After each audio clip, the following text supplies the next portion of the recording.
Bapak,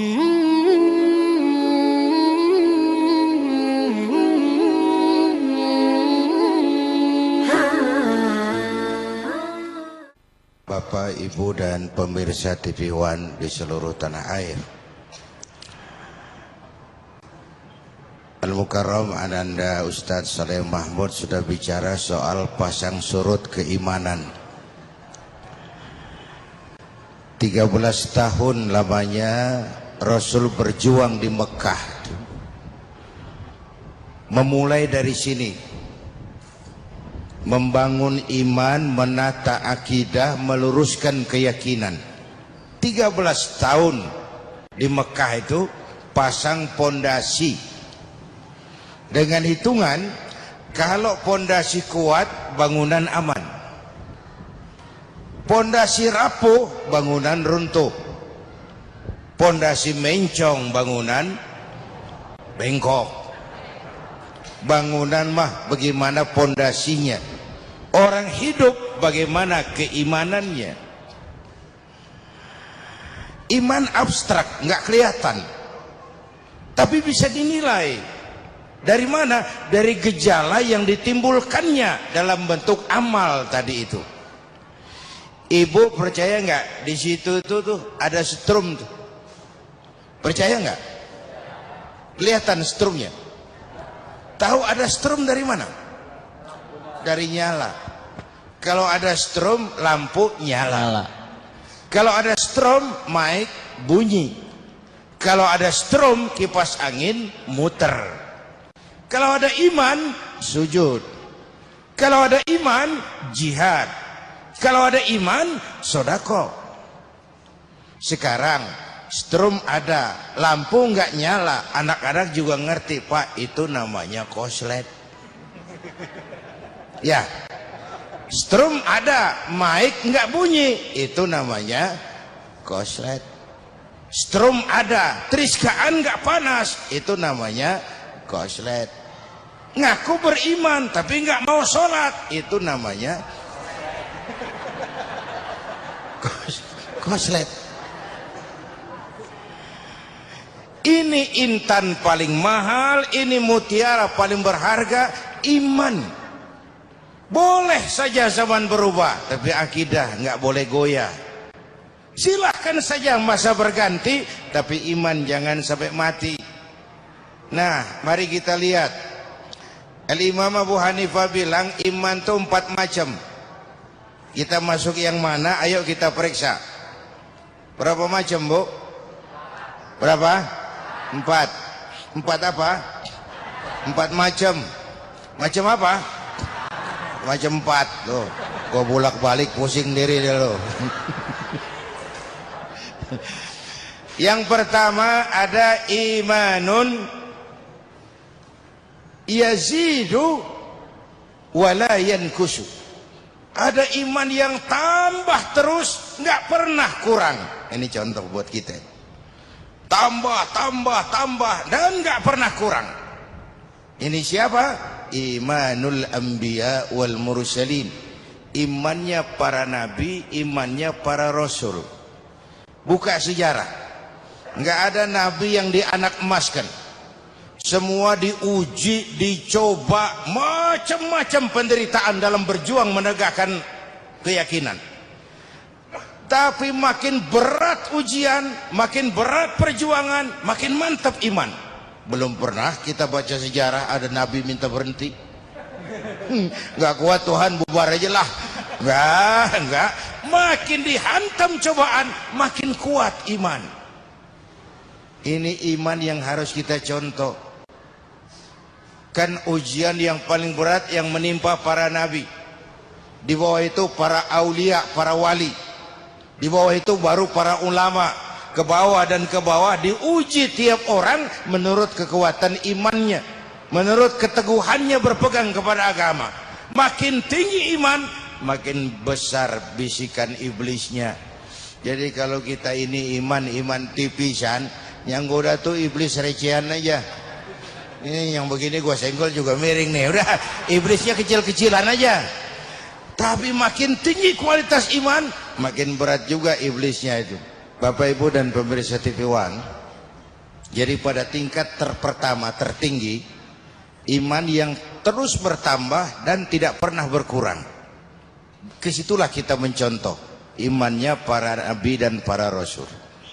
Yang kedua, ada iman itu yang la yazidu wa la yankusu, tidak bertambah, tidak juga berkurang. Ini namanya iman stabil. Dari dulu apa gini hari imannya begitu aja, dari tahun atu sampai sekarang begitu aja imannya, tambah enggak, kurang enggak. Iman jenis apa ini? Ini imannya para malaikat. Dari dulu ya gitu aja, tidak bertambah, tidak juga berkurang. Karena indikasi berkurang dan bertambah dengan amal dan maksiat. Berkurang karena maksiat, bertambah karena amal kebajikan. Nah, malaikat nggak nambah tuh amalnya. Ada malaikat yang sejak diciptakan disuruh tasbih, tasbih aja, yang lain nggak. Ada malaikat yang sejak diciptakan disuruh nyabut nyawa, nyawa aja dibedolin, yang lain nggak. Ada malaikat yang sejak ditugaskan disuruh ya nyampein wahyu, wahyu aja urusannya, yang lain nggak. Tapi malaikat juga imannya nggak berkurang. Kenapa? Nggak ada kecenderungan maksiat. Nggak pernah Jibril kita dengar korupsi ayat. Wah, nih ayat bagus nih, gue pakai sendiri aja nih, nggak usah sampein sama Muhammad. Nggak pernah. Malaikat maut nggak pernah salah. Orang belum mestinya mati dibatiin karena nggak demen. Nggak. Statis, stabil. Dari dulu sampai sekarang imannya seperti itu saja, tambah tidak, kurang pun juga tidak. Ini jenis yang kedua. Yang ketiga, imanun yazidu wa yankusu, kelas iman yang bisa bertambah, bisa juga berkurang, kadang naik, kadang juga turun. Ini umumnya kita, kadang-kadang iman naik, nggak keluar dari masjid. Masya Allah, la ilaha illallah, la ilaha illallah. Naik. Kadang-kadang iman turun 3 bulan nggak ke masjid. Mengalami grafik pasang surut, naik turun. Itulah romantikanya. Itulah perlunya menjaga nilai keimanan itu. Kalau dia turun jangan sampai terlalu drastis. Syukur bisa naik dan itu perlu tahapan. Paling tidak kita bercermin dari kehidupan para nabi dan rasul, bagaimana ketika mereka menghadapi tantangan dan cobaan iman. Jangan disangka loh kalau kita bilang saya beriman kepada Allah lalu welcome, itu enggak tuh. Jangan dikira kalau kita bilang saya hamba Allah lalu Allah bilang iya deh lu hamba gua. Enggak tuh. Akan datang cobaan, akan datang ujian, menguji kehambaan kita, menguji keimanan kita. Ahasiban nas ayyutraku ayyaqulu amanna wa hum la yuftanun. Apa manusia menyangka mereka akan dibiarkan saja mengucapkan kami iman, padahal mereka belum diuji lebih dulu. Pada waktu menghadapi ujian itulah kelihatan pasang surut keimanan. Ya kalau diuji sama yang enak sih lumayan. Saat diuji sama yang enggak enak, wa nabluukum bil khairi wasyarri, kami akan coba, kami akan uji imanmu dengan yang enak dan dengan yang tidak enak.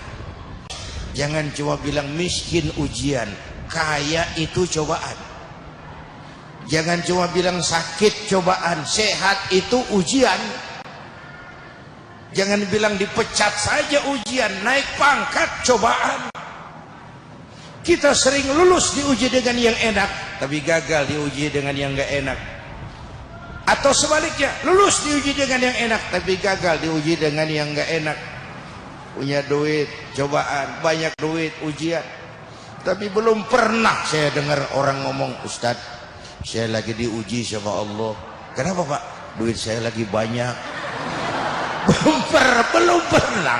Kalau sudah bangkrut, kere, kismin tuh bapaknya miskin. baru merasa diuji. Para nabi dan para rasul sudah menghadapi itu. Dalam berjuang yang diuji berhadapan dengan anaknya, dengan bapaknya, dengan istrinya, dengan umat yang kelewat bandel, dengan segala macam fitnahan, lolos, naik grafik keimanannya. Jadi ini klasifikasi yang ketiga. Yang keempat, ada iman yang paling jelek, imanun yankusu wala yazid, iman yang kurang terus dan nggak pernah tambah. Umumnya orang munafik itu ada iman, tapi karena imannya pura-pura, makin terkikis, akhirnya habis sama sekali. Astaghfirullah Rabbal baraya, astaghfirullah minal khutaya.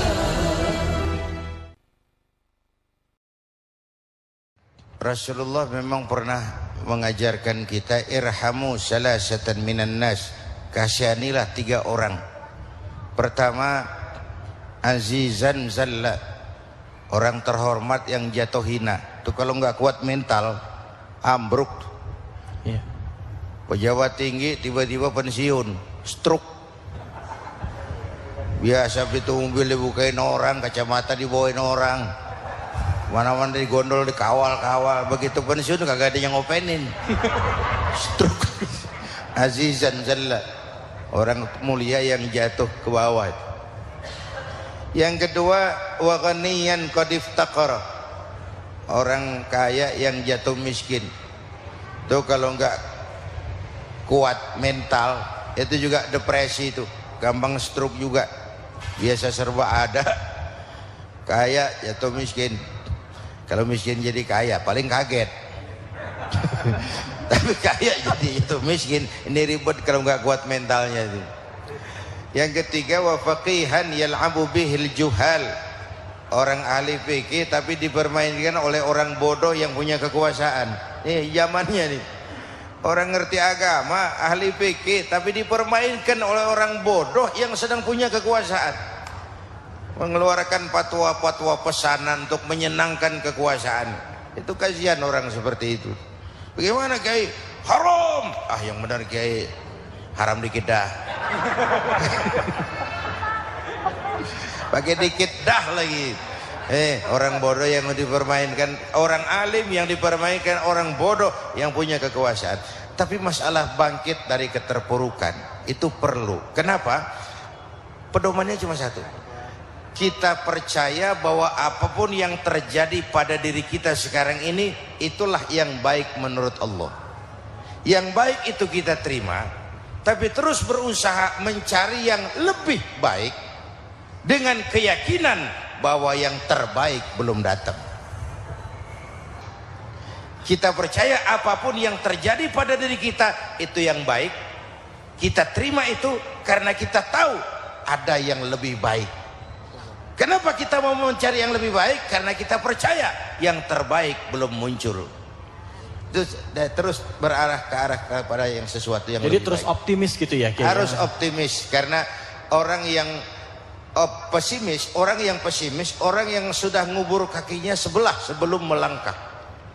Orang yang pesimis, orang yang sudah ngubur sebelah kakinya sebelum melangkah. Belum apa-apa udah nggak pede, susah jadinya.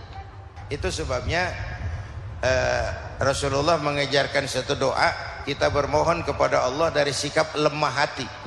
Minal ajzi wal kasal, lemah hati dan malas. Itu kan sikap, kalau sudah lemah hati dan malas, itu sudah kita tidak akan bisa melakukan apapun kalau itu sudah sumbernya. Kalau mengacu kepada konsep keagamaan, memang awal wajibin alal insan, yang pertama wajib diketahui manusia adalah mengenal Tuhannya. Itu yang pertama. Jadi bagaimana menanamkan keimanan kepada anak-anak kita secara dini. Sebelum dia kenal matematika, sebelum dia kenal IPA, sebelum dia kenal bahasa Inggris, yang pertama dia kenal Allah adalah Tuhannya. Itu saja dulu. Ya. Allah adalah Tuhannya. Dari situ lalu berkembang menjadi pola dasar keimanan. Karena dalam Islam perintah Iqra tidak pisah dengan bismi rabbika. Ya. Bacalah tapi dengan nama Tuhanmu. Ilmu pengetahuan harus dilandasi atas dasar keimanan. Itu bahasa yang sering saya sampaikan. Ibu mendingan mana? Punya anak pinter tapi kagak bener, sama punya anak bener tapi kagak pinter? Ayo, mendingan mana ya? Bu, yang mana Bu? Yang paling mendingan mah punya anak biar pinter asal bener. Ya, biar pinter asal bener. Nah, supaya pinter anak sekolahin. Anak sekolahin. Gelang doang digedein lu. Supaya pinter anak sekolahin. Bapakmu coba tamat SD nak, kau sarjana. Bapakmu coba jadi RT, kau jadi camat. Anak-anak kita harus lebih baik dari kita. Supaya benar iman tanamkan di hatinya mulai sejak dini. Oleh karena itu, pada kesempatan ini mari kita merenung tentang harta kita yang paling berharga, yang namanya iman. Tentang milik kita yang nilainya tidak ternilai, yaitu yang sesuatu yang bernama iman. Jaga baik-baik, wariskan kepada anak-anak kita, karena mereka juga adalah masa depan kita. Pemirsa yang dirahmati Allah, demikian Indonesia Mengenangmu untuk kesempatan kali ini. Mudah-mudahan kita termasuk umat pilihan Allah, umat yang dipilih untuk mendapatkan ridhonya. Karena tak ada hadiah seindah apapun di dunia ini yang mampu menandingi hadiah Allah berupa ridho Allah dalam kehidupan kita. Mohon maaf atas segala kekurangan dan kesalahan. Assalamualaikum warahmatullahi wabarakatuh. Bapak Ibu dan hadirin, mari kita berdoa. Kita awali dengan Fatihah. Semoga ibadah Ramadan yang sudah kita kerjakan diterima Allah, yang masih akan kita kerjakan diberikan kekuatan zahir dan batin untuk dapat kita laksanakan dengan sebaik-baiknya. Ala hadziniyah al-Fatihah. Bismillahirrahmanirrahim. Alhamdulillah rabbil alamin. Allahumma salli wa sallim wa barik ala sayyidina Muhammadin wa ala alihi wa sahbihi ajma'in. Allahumma rabbana taqabbal minna salatana, siyamana, qiyamana, takhashu'ana wa ta'ambudana wa tammim taksirana ya arhamar rahimin. Allahumma ja'alna minas su'ada'il makbulin wa la taj'alna minal ashqiya'il mardudin.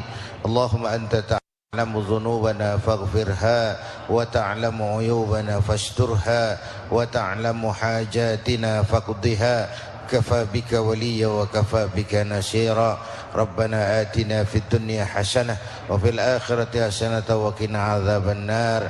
Sama-sama kita istighfar. Astaghfirullah Rabbal baraya, astaghfirullah minal khataya, astaghfirullah Rabbal baraya, astaghfirullah minal khataya, astaghfirullah Rabbal baraya, astaghfirullah minal khataya.